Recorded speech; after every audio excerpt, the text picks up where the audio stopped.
Well, hello, and welcome to the MilVet Podcast. Your podcast hosts are Brendan Aronson, Tim Shaw, and Bo Higgins. We are military veterans, entrepreneurs, and investors. But most importantly, we strive to empower military service members, veterans, and their families. We believe that all veterans deserve a career that fires them up, a career in which you can learn, you can earn, and you can build a world class network.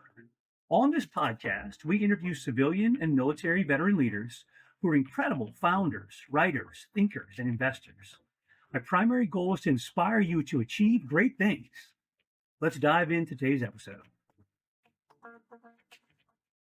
Well, hello, and welcome to another edition of the MilVet Podcast. I'll be your host today, Bo Higgins, and for those that don't know about the MilVet, our focus and our goal in the world is to help veterans find roles to get them hired into primarily private equity and venture capital backed portfolio companies. But we also like to tell stories at the MilVet and get some great guests on here to share their stories. And today, I have the honor and really a privilege to bring on Nuri, who will be a unique story and one that is not often told and probably should be told more.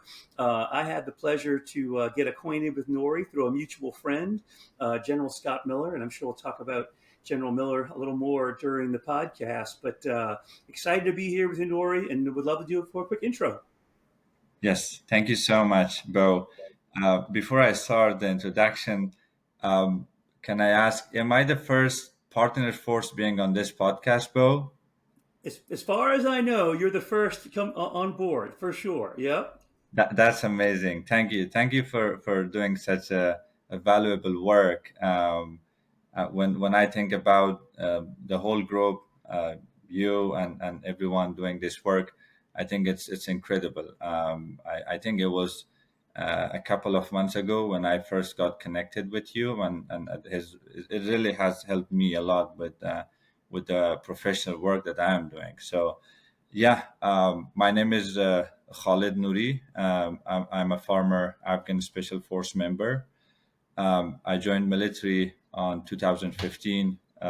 Spent a brief time in the Afghan National Army, and then um, um, since I did school in South India, and because of my education background, I was selected to between a few officers. I was selected to have the opportunity to join the Afghan Joint Special Operation Command, which was at that time a very new established organization that was coordinating the special operations between all of the tri-ministerial organizations from the ANDSF and with our counterparts, Americans and other special forces groups.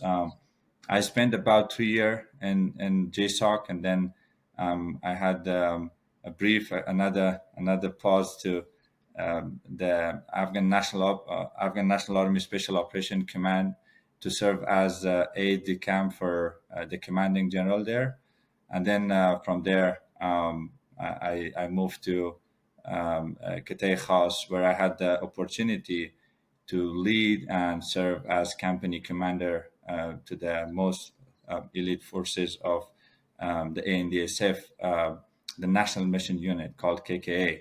And I served there until the last day, until 15 August 2021, when Afghanistan fell. So I was one of those company commanders leading these elite forces and watching the country to fall.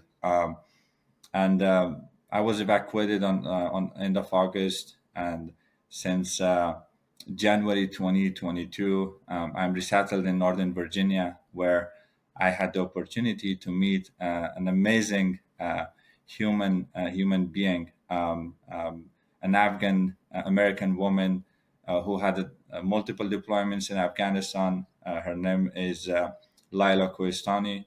I joined her and her team at Honor the Promise, where we since then we provide service to the members of Afghan National Army Special Operation Command, which are resettled in 35 states, scattered all over the country.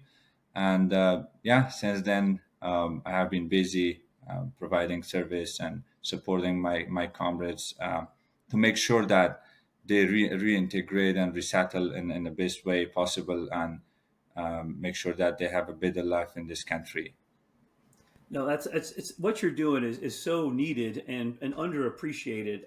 Again, I think it's always, and I talk about it, in my journey in the U.S. military. Now that I'm out, to be able to, I call it send the elevator back down, right? Help those behind you, help those that need help, and try to get them, on their feet in any way you can. And you really are, putting your money where your mouth is when you talk about that. I would like to back up a little more, if you don't mind talking about it a little bit, because I think your story and your father's story is an important one to tell. I mean, your father is an Afghan hero in a lot of ways. I think, at least in my, I'm sure you feel that way. I feel the same way. But can you tell a little bit about his story and the impact that had on you joining the military? Yes, Bill. So my father, he served about 36 years, since first Soviet Union invasion to Afghanistan to all the way, and leading a large group of resistance to fight against Al Qaeda, Taliban, and many other terrorist groups. But then he also continued to serve with the new Afghan Republic, which was established post 9/11. So being raised, being born and raised in a family of military, um, I think my father have always been a great role model for me since childhood. Watching him, the work that he was doing, it really did impacted me. But then on 2011, we unfortunately lost him on North Afghanistan in an explosion um, made by Taliban, which took his life, and numerous other Afghan officials and soldiers, and some of the coalition forces as well, in that explosion. I think I was about 14 years old when this incident happened. It was big, it was huge. The way it hit me as an individual, and it hit our family. It was something beyond our imagination, because as a child to military, you always miss the time that you need to spend with father or mother who is a service member. But then you expect watching him or her being back to home, and maybe have a retirement and then spend the rest of the time. But then we were not lucky, so this happened. And since that incident, I think what always I was thinking, what it takes a man or a woman that give up with all of the joy, the family time, the comfort that he or she could have, but then give the ultimate sacrifice and serve. So I wanted to seek him. To be honest, I wanted to seek him and find why he wanted to do this, and what really this cause meant for him, and does this cause really worth to give your life. So seeking him, I ended up being in military, and after a while when I started serving, I think I realized why I was there. I was there for a very worthy and valuable cause, which worth it the life, which worth it to give up all of the joy, all of other opportunities that you could get as an individual. And I realized that by his service, by his dedication, we had a generation that had an opportunity to grow, to be raised, to have the opportunity to go to school, to get a higher education, to be able to work and to live in the peace and prosperity. And I ended up doing his work, following him and seeking him. And I'm glad that he did it, and I'm glad that I had the opportunity to follow his legacy and his steps, and did that service. And by every operation that I did, by every life that I have saved, the men, women, children, young, old, I have always seeing him watching, and I think being proud. So yeah, that was a big motivation, and I'm really so proud, and I feel him when I continue doing the work that I'm doing right now. I feel him, and I feel very proud about him. As well, you should. And sir, I was in country when your father was killed, and I didn't make the connection till later on when I met you. But I know he is proud of you, and certainly I'm proud of your service as a friend as well. And it's just one of those things that's just it's so prevalent. Not only I think of it from a United States lens, from American lens, where I grew up. My dad was in the military briefly, but it was something that was out there. I wanted to prove myself too. My dad didn't have the career that your father did, but certainly that was an inspiration for me to join the Marine Corps in my youth and to see that that's a global phenomena, right? You're born into a family of service, and as a what we call a gold star family member now, losing your father, and then to continue his service and legacy, and to do it in a pretty big way. I mean, I think you underestimate, because most folks I know in the audience really don't appreciate what the Chaos, and I'll leave it at that big kind of picture, what Chaos and what the Afghan Special Forces were doing. I mean, they were the best of the best, in Afghanistan. And I got to work with them many times, several times, and just their motivation, their skill level, their dedication was, it was always amazing to see, and how much they loved their country and how much they were fighting right alongside, and putting themselves out there every Right, day.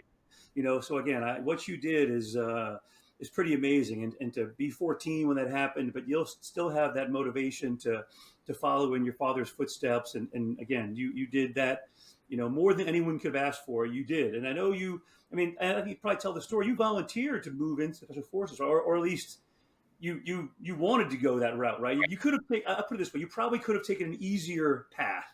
What you right. chose was probably the hardest path. Is that fair to say? It was. I mean, when it comes about Afghanistan and the war, which not started since 9/11, it started pretty much almost 2 decades before, but then it really got worse by the time like I had the opportunity to join military, and then it was right around the transition from coalition forces and Americans were happening to ANDSF. So it was such a critical time when it was as Afghans that should take 100% responsibility and lead forces on ground and be able to do it in best way, but in our way, right?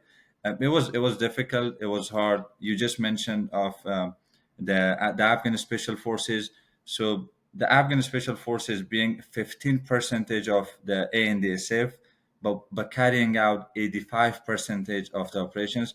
That was huge. That was huge. I mean, I think between 2019 to 2021, we have a track record of about I can say 15,000 operations. That's something that have not been like recorded anywhere in the history. It was a lot. It was difficult, but I'm glad that I had the opportunity to walk alongside a few of these warriors and lead them and learn from them and be able to just like do what was needed at that time, right? The country needed us. Those soldiers, those NCOs, young men and women needed that. I mean, when it comes about what happened in Afghanistan, how this war ended, we all know that there are many lessons learned, right? We never expected as Afghans to end up being there, and I know that the U.S. military, people like you who have had done anything that you could to make sure that we win that war. We all didn't want that to happen, but that didn't end it the way we all expected. But I think we at this point should have this opportunity to sit and talk about some of those lessons learned and see how we could maybe apply those lessons learned to future work that we wanna do, right? So that's how I see about this war, and how it really ended. And that's why I'm here. That's what I'm here to tell this story, that what these men and women did is beyond these the imaginations. It's beyond that. I mean, I remember at least the last couple of months before fall of Afghanistan, we would be everywhere to keep the ground. We would be everywhere to retake districts. But then I think it was hard time. It was hard time. It was hard for military to hold, because of that lack of a strategy that really impacted the forces on ground. But yeah, it was huge. It was huge and big. Yeah, it was amazing, and again, I think it's an underappreciated part of the story of how much the Afghan Special Forces really held it together.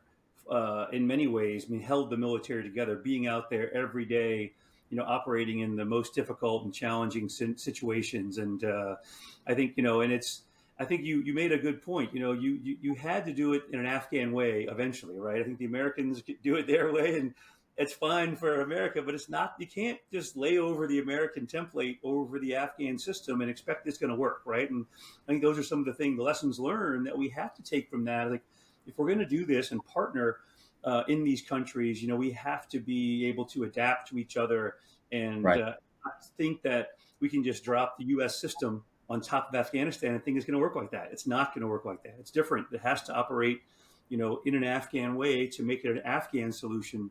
And I think we maybe realize that too late in some ways, but hopefully we can learn from this and in the future moving on. I would want to bring up. I know you have many American friends you've made and served with over time, and we'll talk more about him later. But I do want to bring up just the connection to General Scott Miller.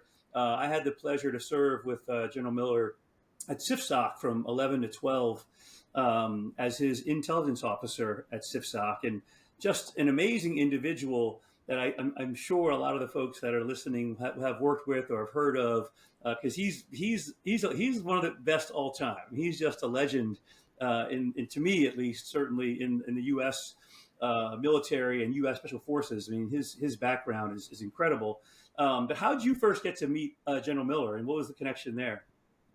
So, talking about General Miller, I think he's one of the best and talented leaders that we ever have had as partners the opportunity to work with. And I'm so proud that I had that opportunity to be able to meet him back. I think it was around 2018, the first time when I got to meet him. I was serving in JSOC, and we were hosted in the Resolute Support headquarters with few of other JSOC staff, and then that's where when I first met him. We So in the very first engagement, when he got to know that I was working with JSOC, and then about my background and my family and my father, who was killed in 2011.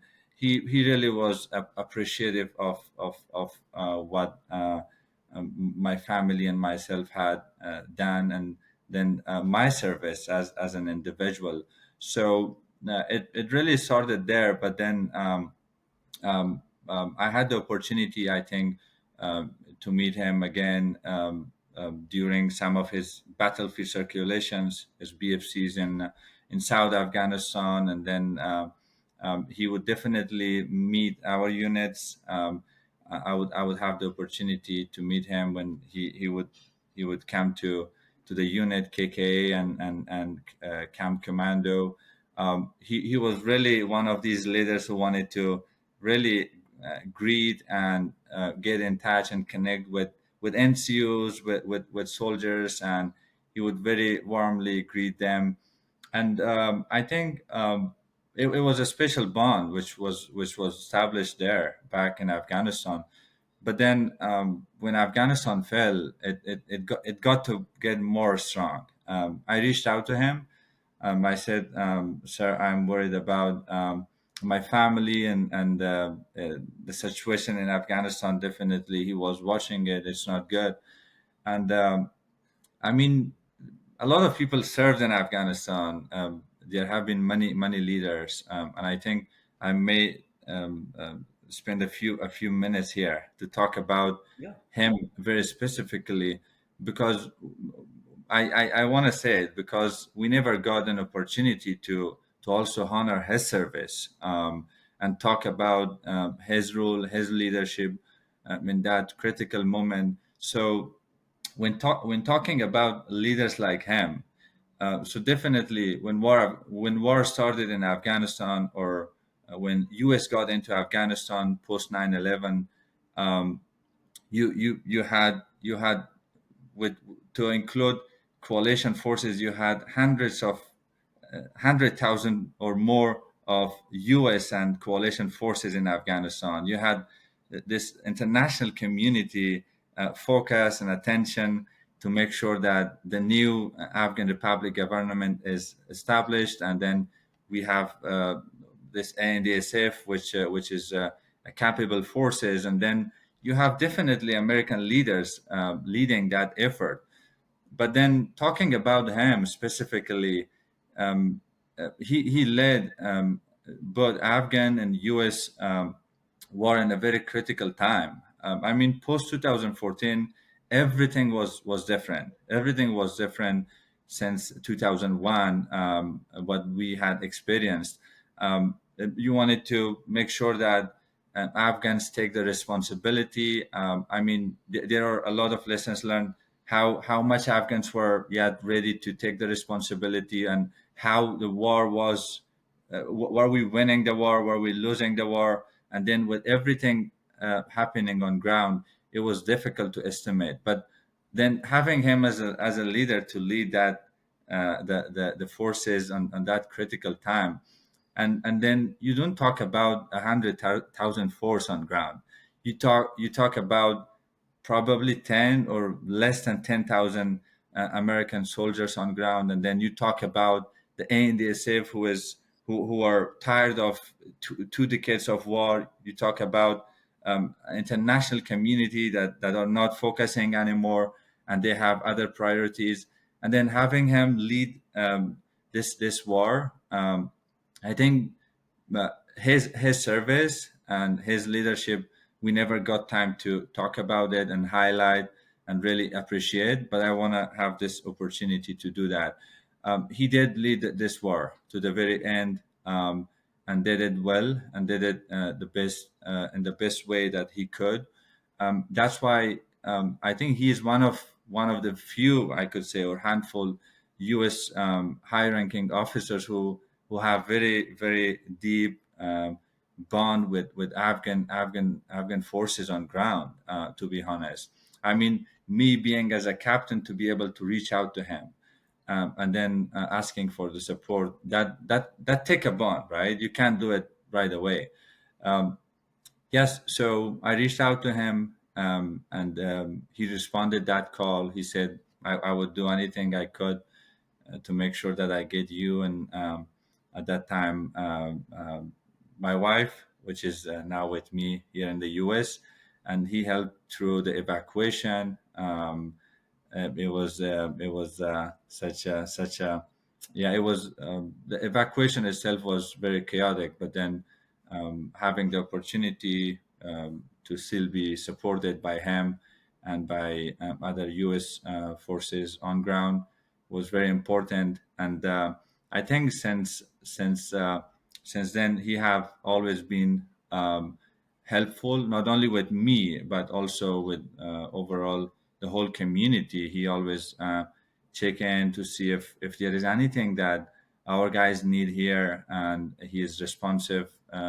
And he always spend time with our guys, which is really important to be highlight.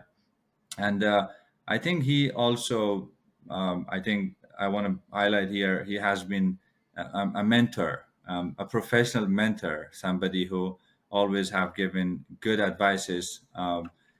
I think it was about 2019 when the Afghan National Army Special Operation Commander, which I had the opportunity to work with him, had requested if General Miller could send me to a school here in the U.S. But then General Miller had told him that instead of sending Nuri to a military school in U.S., why you're not, if he is good enough, why you're not letting him to lead a company of special forces? And that's where it started as a professional advice. And I took it, and I'm forever grateful that I could take that advice, because that changed my life. Being as a company commander, spending that 2.5 year really changed my life. I had the time for the first time to be with these NCOs and soldiers, and learn a lot from them, be in training with them, be in combat with them, and walk alongside them. That really changed everything. And the other piece about him, I think, he, from the very first day when I got here, helped me to not have this victim mentality and victimhood. I know that for us, a lot of veterans, when we are out of war, and maybe this is something we could talk in the transition piece, but we always deal with this victim mentality of what have happened, how our service ended, right? I mean, specifically with our population, with me and our people, it's hard that you leave your country overnight, you leave your weapon, you leave your military uniform. It's hard to process all of that PTSD, trauma, and everything. But him helping me to overcome and not having that victim mentality really have helped me to become who I am today. And rather than being stuck in the past, always being focused on present and thinking about future, that is something that he as a leader have really helped and impacted on me. And hopefully that I could continue to be a good example or role model to my community. Yeah, focusing on present and looking forward on how we could really impact on the life of our beloved ones, the community that still need a lot of support. So yeah, yeah. It's one of those things where he obviously a great leader, and again, he's been super impactful for me in my career as well, and just one of those again unique leaders. But I love bringing it, the idea of the mentorship that he's provided, as a in uniform, but even probably more importantly out of uniform. I need to get him on the podcast one of these days and have him tell his story and get the word out there. Yes. Again, it's probably not told enough. You're probably right about that, but I would want to just. I know we'll talk about your transition into the states, but can you just tell? And I think a lot of people probably have individual stories of Afghans getting out of the country. It was a crazy time. I mean, I think a lot of people were involved. There was no one way to do it. There were 100 ways that people got out of there. What was your story for getting out of country? How did it work for you? So, Bo, I mentioned it was chaos. It was Yeah. chaotic. So being in the special forces, leading the company of special forces, and then suddenly overnight, when country fell, right, you're a stranger. You're no one. You have to just leave this uniform. You're not a captain anymore. You're not a service member anymore. You don't have this chain of command. The president is gone, ministers are gone, generals are gone, and then you're on your own.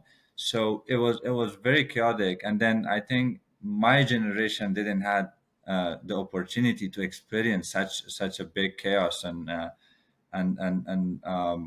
misery that was just happening in front of our eyes. And we, as like forces who were capable to really do hard things and do special operation, it was very difficult to experience and watch that happening in front of our eyes. um, uh, and then I think when I mentioned about General Miller, he responded the call. He helped me to get into the airport. It was very chaotic to see the airport. I mean, behind the airport, you would see Taliban members carrying weapons, guns, and some shooting on the people, some like um, hitting people and behaving in the worst way possible. And then in the middle, you would see people who want to get out, who these partner forces that are translators, embassy workers, or ANDS members of ANDSF or different groups. And then you would have the American forces inside the airport dealing with this chaos. So I think a lot of people always talk about how it was led, like was it led in the best way? But I'm somebody who really was there and watching how difficult it was. It wasn't something that military should have managed. It was something that um, I hope that our president have not escaped, so that we had a normal transition, and this chaos would not be caused.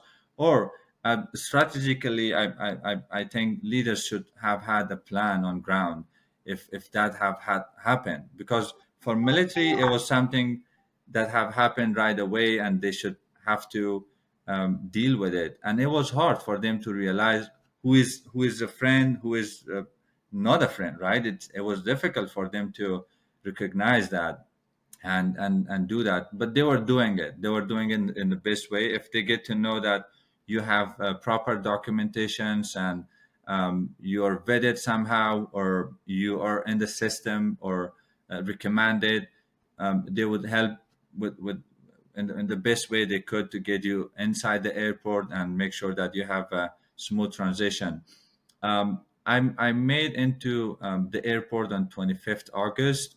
Um, so I spent the night there, and I think our airplane left before that explosion in the Abbey Gate, a couple of hours before that explosion, Hmm. which took the life of 13 American heroes who really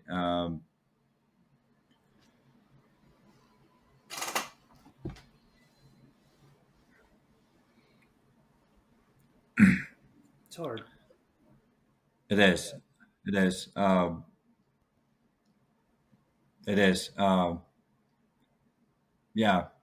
I mean those 13 American soldiers. When I think about them and many other Americans who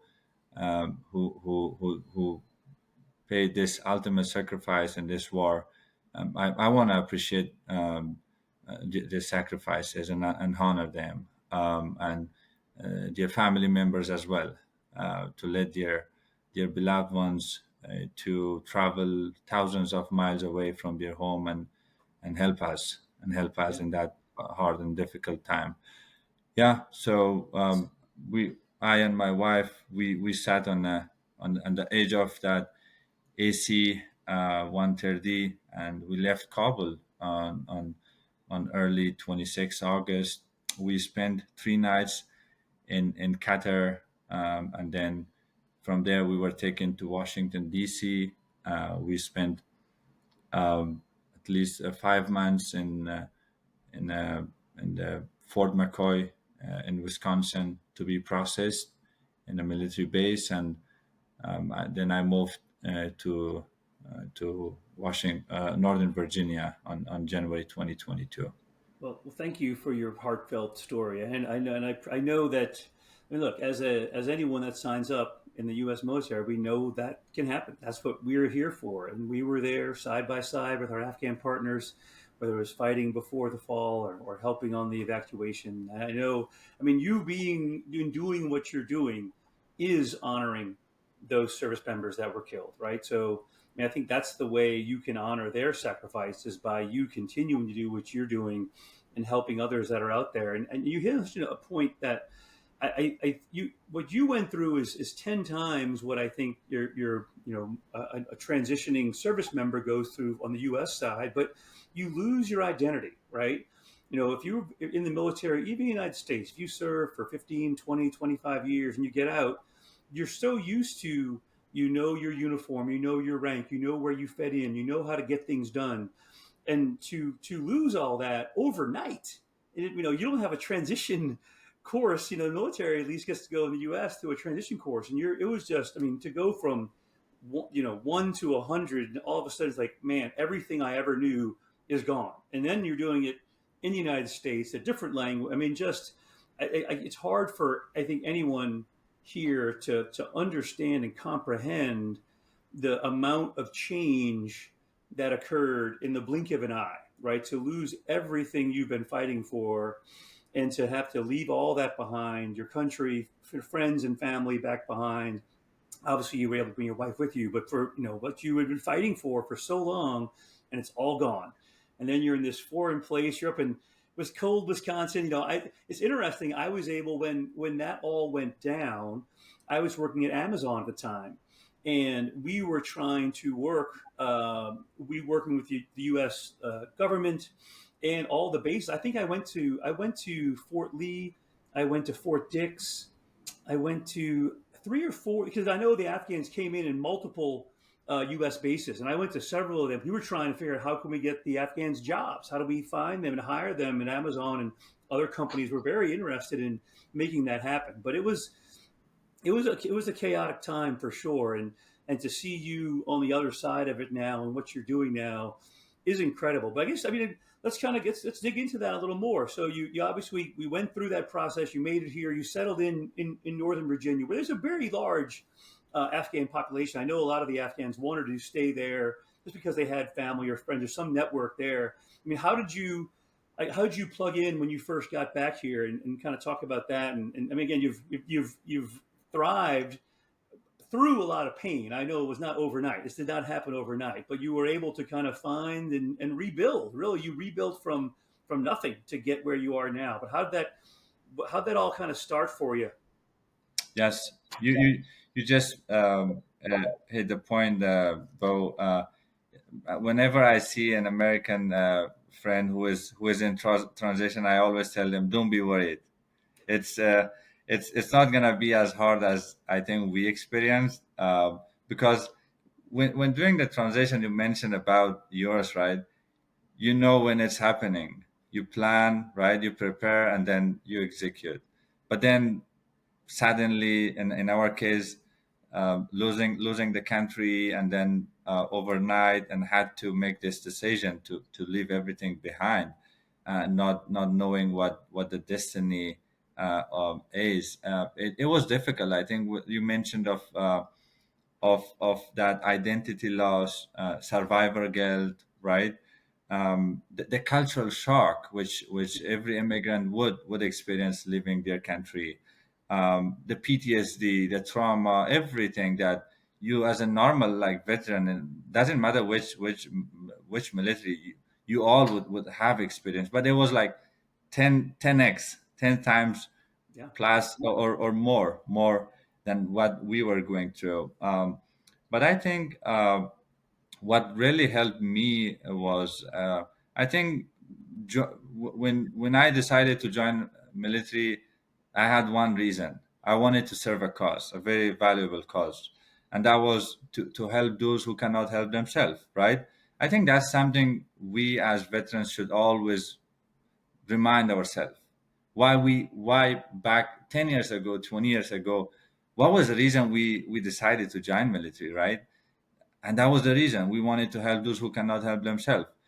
So that very same reason helped me, to step forward, instead of being stuck in the past, and just making that comfort zone, that I think, which is that is very common for veterans. You want to have 2 months of rest, 3 months of rest, and you want to make this comfort zone, that it's then hard to move out, step forward, and then help yourself and help others. So yeah, that very same reason helped me. I wanted to step forward, because I knew that a lot of people like me, the NCUs, soldiers, young officers who had lost their country and just now ended up being in the U.S., having experienced the same trauma, identity loss, culture shock, and PTSD that I was experiencing. I was like, maybe I have to help them. I have to help them, and that really encouraged me. I stepped forward. I joined this incredible group led by a U.S. Navy, an Afghan-American woman, and a former Navy veteran, Lyla Kohistany, to help this community, which were eager to receive resources and support in order to be able to reintegrate and resettle well in this country. We started this, and that very reason led to so many other accomplishments and achievements that today, when I'm having this podcast, I have the confidence to say that hundreds of these men now have a legal pathway to have their green cards, to have U.S. citizenship. They have a pathway to seek professional employment, and they have a pathway to reunify with their family members.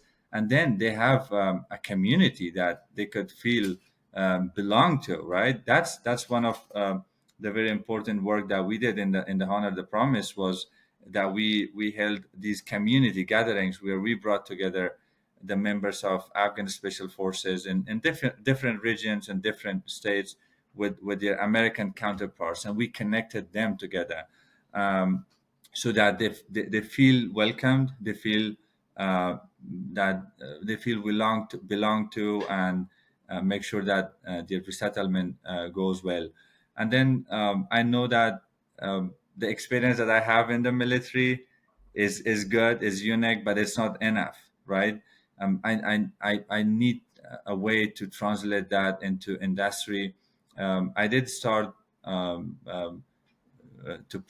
pursuing a degree in cybersecurity because that's a field that I want to invest a lot of time and hopefully end up working in that area as well.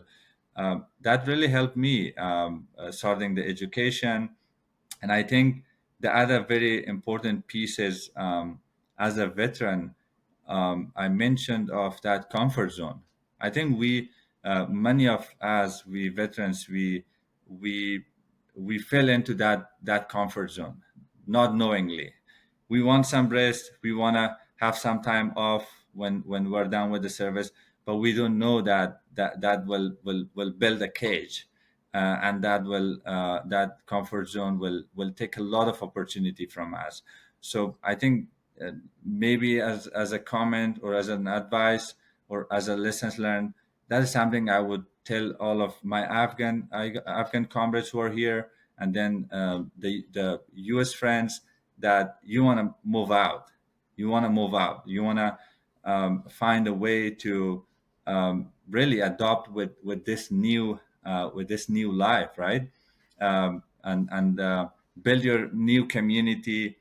There is a lot out of military, which really gonna keep impress you. So we for example build a soccer team of both Afghan army and then people from different background, and that really helped me. So yeah, you want to be open to adopt with this new environment, because at the end of the day, this is your reality. You want to accept it, right? That acceptance and adaptability is key as we transition, and that helped me to make sure that I have a community that now I could go to and spend time and have joy and yeah, reintegrate. I love it. And again, you say so many things that I say to transitioning veterans, U.S. veterans, all the time, because they're lost. Their community is gone, and they're I call it the give back factor. They had a job, they had a profession where they gave back every day. They didn't even think about giving back, but it's just part of what you do every day. It's there, and then when that's gone, and you leave that behind, you're very much lost and afraid. I mean, these are people that they weren't afraid to go into combat. They would do that today, but they're afraid of not having that connectivity. You lose the camaraderie, you lose the teamwork, you lose that, and you have to be willing to like you reinvent yourself in some way, shape, or form, right? And figure out, okay, how can I serve in a different way? And I think that's what it's still service, but it's just a Right. different kind of service, and it's not going to be the same for everyone. But you need to find some way to connect back into the community, because otherwise you stay in that cell, you stay in that bubble, and the PTSD piece of it. And there's so many stories of so many soldiers and that have gone through Yep. that because they don't find that way to serve in a different way, right? It's still Right. service, but it's just different, right? So yeah, I mean, Bo, the analogy that I would use, when I was in service, I would wake up, grabbing my pistol and M4, to serve that cause, right? And I'm waking up every day. Today, this morning, I woke up. I grabbed my mouse and my keyboard and my computer and serving the very same cause. Yeah. So yeah, it's just like it's the equipments have changed, right? We as human, we are still human. We are the very same human. I'm the very same human when I joined military 2015, and I'm still in 2025 the very same human, believe the same values that I did serve to. And yeah, so equipments change. We don't have to wear a uniform, but it doesn't mean that we can't serve. You're very right. And I think that's very critical. That's very important for all veterans to still be able to move out and be able to serve the community and give back. By giving back, I think we get a lot of good and positive, I think, reward, Yeah, and I say that all the we time. feel good. You get more by giving back than you get out. Like you get more from it. Like you give a little bit, you get back 10 times. You can help someone find a job. You can help them get through a hard time. That just fills your tank, and I love it every day. And working with the MilVet gives me the opportunities to help those folks that are transitioning, that are looking for opportunities to do that in so many different ways. And but Absolutely. let's talk about what you're doing, because again, let's talk about kind of fast forward to today, what you're doing, and the doc. If we can, I'd love to talk about the documentary and what that's all about. So I mean, just kind of share with the audience what that is, and it really it talks about that journey that you just were talking about. I know it's trying to capture what that journey is like and trying to help others out there. And we're not, it's not there yet. We're getting there, but let's talk. I'd love to hear more about what's going on with that and what's it all about. So thank you for bringing that, Bo. It's a very valuable work. So again, led by Honor the Promise, and Lyla Kohistany, my teammate, who is the producer for this documentary. And our hope is, as I mentioned, I think we are halfway through with the funding that we need for this documentary. But our hope is that as soon as we have enough support that we need, and the funding that we need, we could have this documentary to be alive and public, by the soonest, I think, by 2026, early 2026. Um, but yeah, this documentary, um, when talking about war, I think, and the 20 years of war in Afghanistan, we wanted to do something di- in a different way, something which have had not happened before. People talk about misery, people talk about failures, people talk about all of things that didn't work or went well. But then, talking about that, I think we lose the opportunity to talk about good things that have came out of war, right? So the documentary Nuri, which features me and my comrade, and my fellow commando, Abdul Popalzai, and few other American Special Force members, including Michael Rodriguez, who is the CEO of Global War on Terrorism Memorial, and Luke Focer, who is a former Marine who have had multiple deployments in Afghanistan, and General Scott Miller, who is very famous and one of the best leaders that I have a lot of respect. So I think the documentary Nuri is about healing from wounds of war, what we as humans, as members of this special ops community have experienced back in Afghanistan together. Not only Afghans, but the Americans who really did their best in the 20 years of war in Afghanistan. Healing from those wounds of war, and then honoring. I think, speaking of honoring, we want to honor the sacrifices, the work, the achievements of this 20 years of war as well, and the members, the people who have been involved and leading this very important uh, uh, work. So honoring the services of both Afghans and U.S. forces in Afghanistan, and then I think the last one, which is a celebration piece. Um, Again, speaking of war, we talk about all of the things that didn't work. Um, we talk about um, all of the, again, misery, all of the failures, but then we never got the opportunity to really celebrate on the work that these men and women did. So yeah, it's about celebrating the partnership, the 20-year partnership, brotherhood, and bond that we established back in Afghanistan, and we continue. It's not done. It's not ended.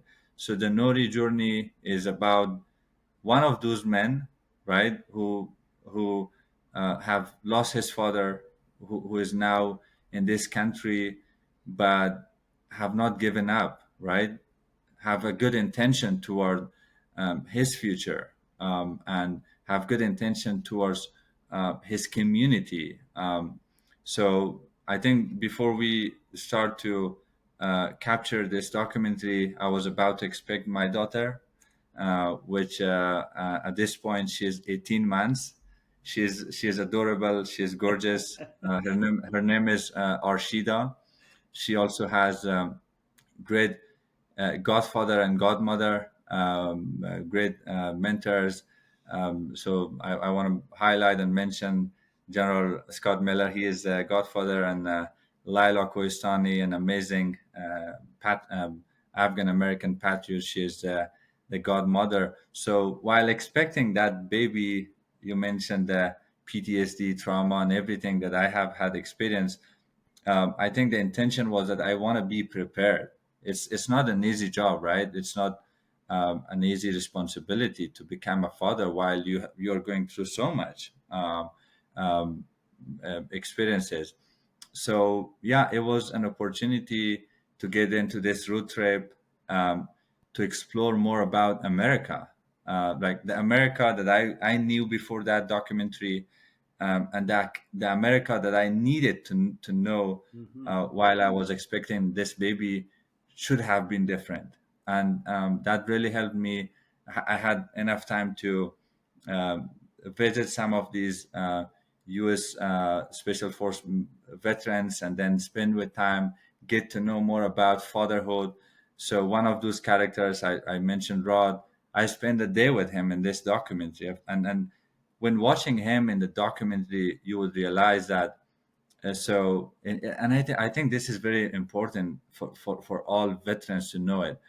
So for us being in the military, and when we are out, there's one thing that we always struggle with dealing with, right? And that's the identity. But what I realized about this character, when he's at home, he's at home. He is just a father. He is just a dad.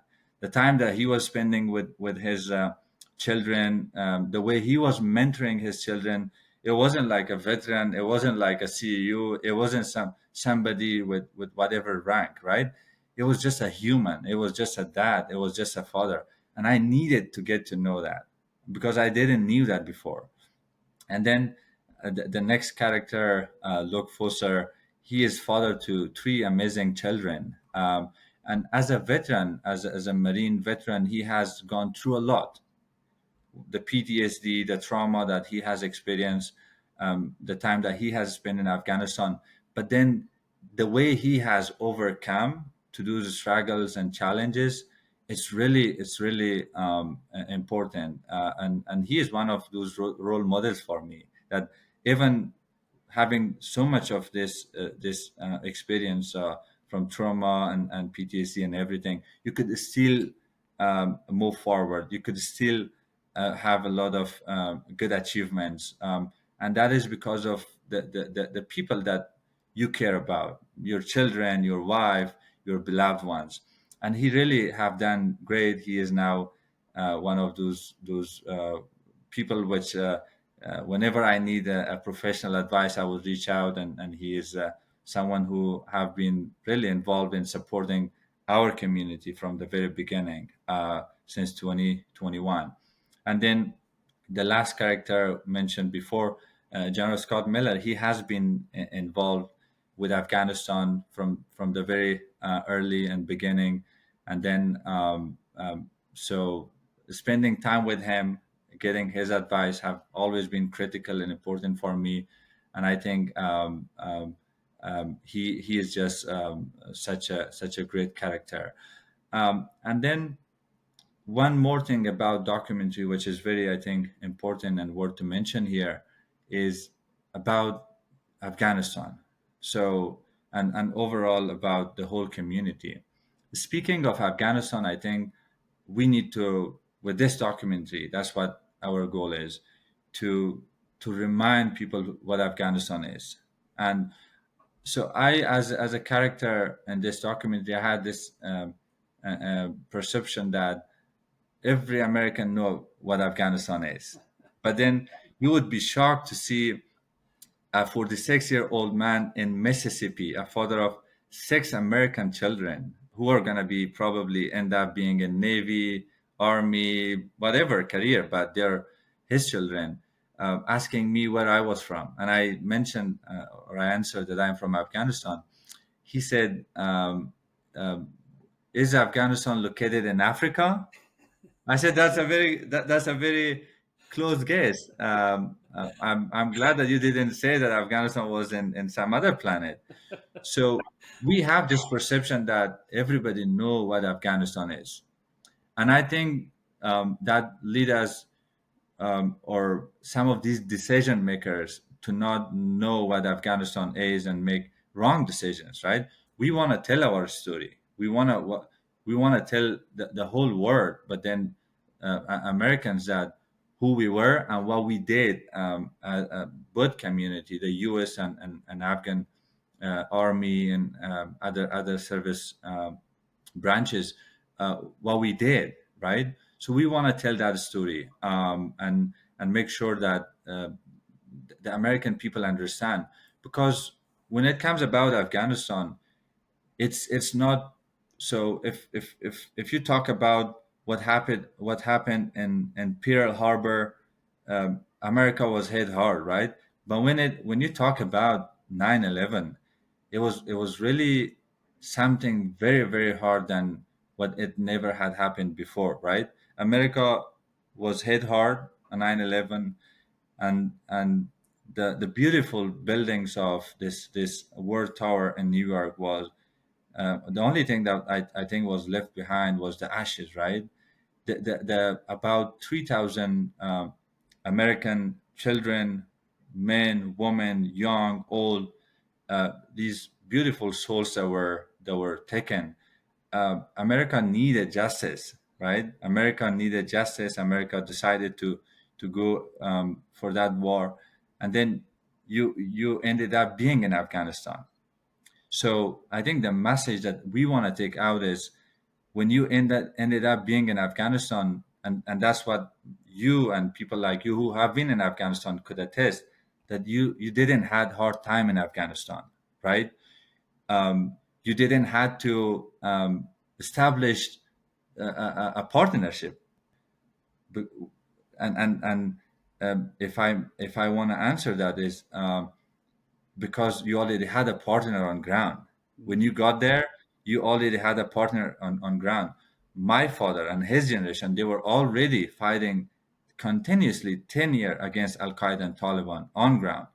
And when you ended up being there, you already had this partner who didn't give you a hard time. They welcomed you, right? They welcomed you. They opened their houses. They very warmly greeted you and respected you as guests and as partners. So we want to make sure that we take these stories out. That the story of as Afghans and Americans, it doesn't start from 9/11.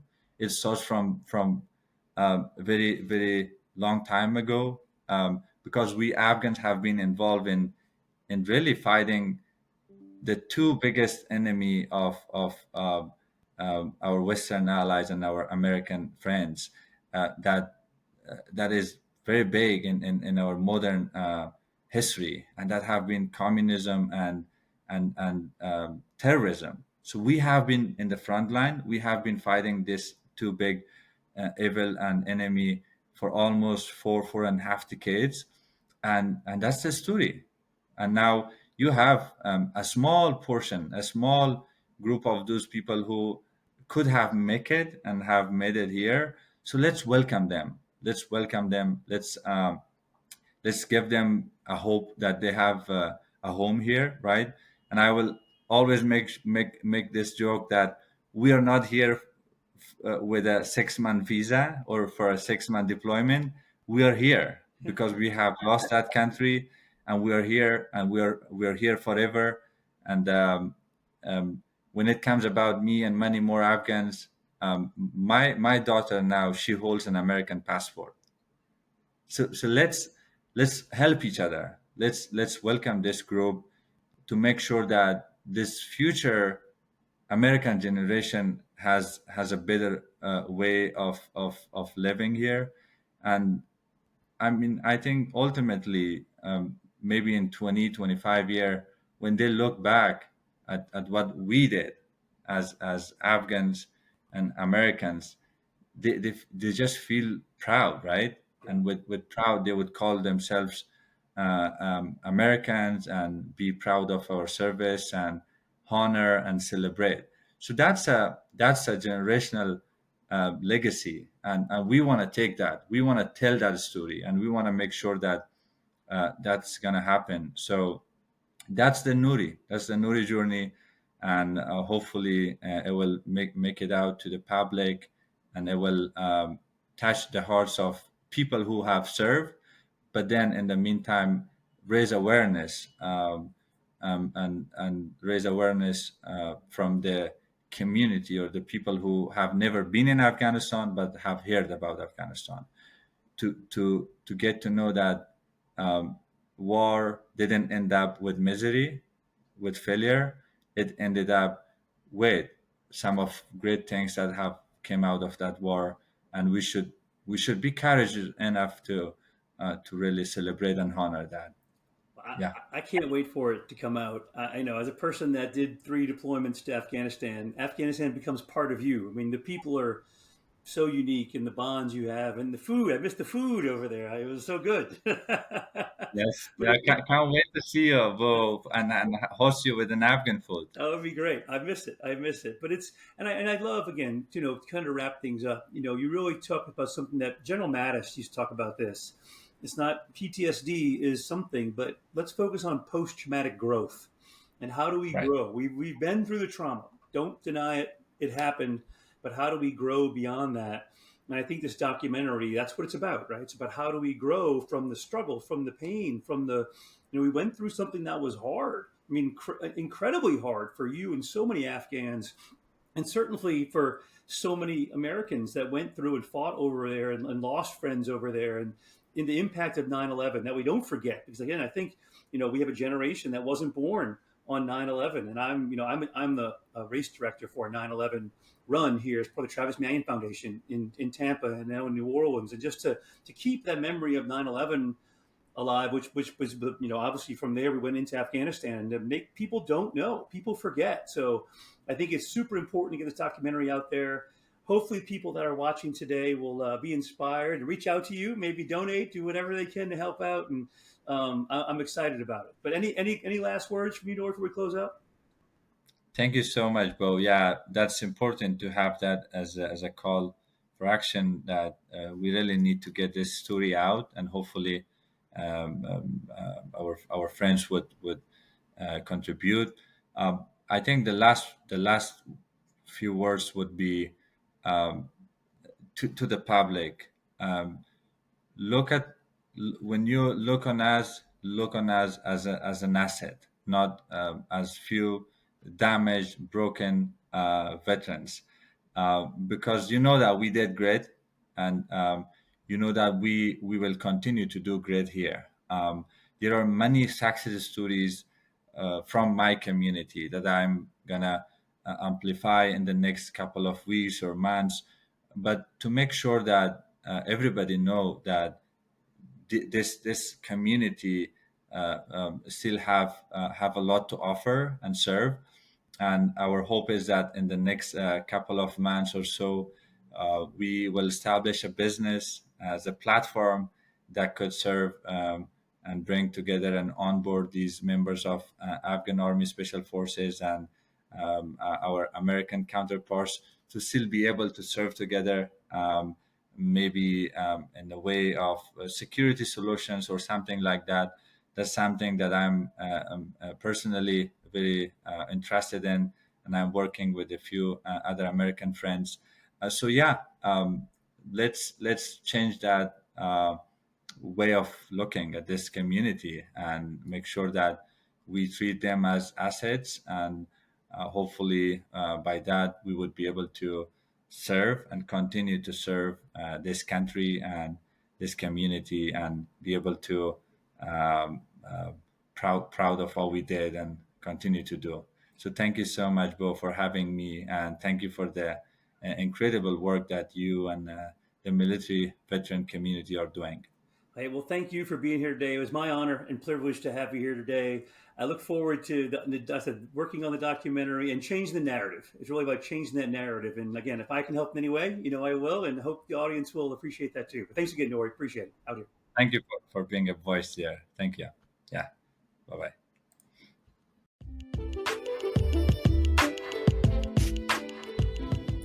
Thank you so much for taking the time to listen to this episode.